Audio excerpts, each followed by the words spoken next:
Di dataran tinggi Malino yang diselimuti kabut dan udara sejuk, berdirilah Bulut Tanah, sebuah kampung adat yang hidup dalam harmoni.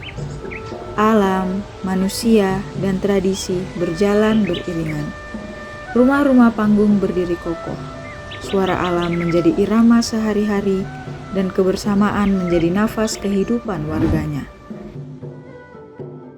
Namun, ketenangan itu perlahan terusik ketika seorang pengembara datang dari arah pegunungan. Ia adalah Karaeng Tadata. Ia datang dengan tujuan pengasingan diri dan mencari tempat bernaung yang aman. Namun ternyata, kehadirannya memunculkan kegelisahan, sehingga latar belakangnya sebagai bangsawan membuat sebagian warga merasa waspada, seolah ada ancaman tersembunyi di balik kedatangannya. Di antara mereka, Lapatau menjadi sosok yang paling menolak. Ia melihat kehadiran Karaeng Tadata sebagai ancaman, bukan hanya bagi kampung, tetapi juga bagi harapan dan ambisinya terhadap masa depan Bulut Tanah. Musyawarah adat pun digelar di Balak Jambua. Suasana yang biasanya tenang berubah menjadi tegang. Pendapat warga terbelah. Sebagian percaya bahwa setiap manusia berhak diberi kesempatan, sementara yang lain memilih menutup pintu bagi orang luar. Di tengah perbedaan itu, Karaeng Tadata diberi satu kesempatan untuk membuktikan ketulusannya. Belum sempat ketegangan mereda, alam menghadirkan ujian. Hujan deras tiba-tiba turun tanpa henti, mengguyur pegunungan hingga tanah menjadi rapuh. Longsor mengancam ladang dan rumah warga. Kepanikan pun tak terhindarkan. Dalam situasi genting itu, Karaeng Tadata tidak memilih untuk mundur. Ia justru berdiri di garis terdepan, membantu warga menyelamatkan yang lemah, dan memimpin upaya menahan bencana. Keberaniannya mulai menggoyahkan keraguan sebagian orang, namun rasa takut dan iri Lapatau masih membara.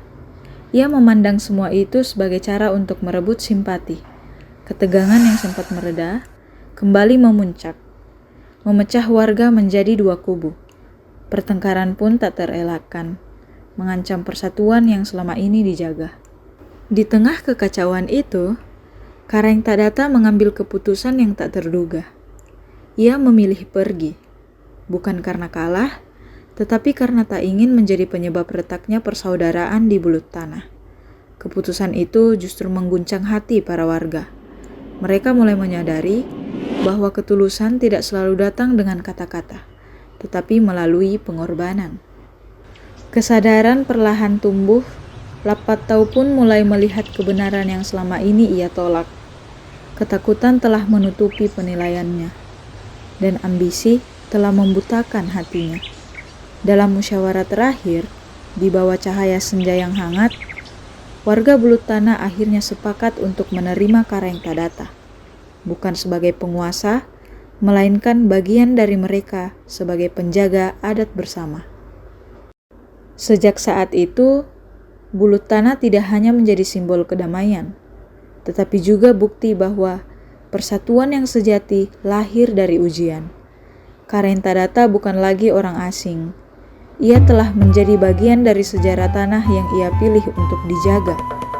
Tanah yang tetap berdiri, dengan adat yang terus hidup dan kebersamaan yang semakin kuat.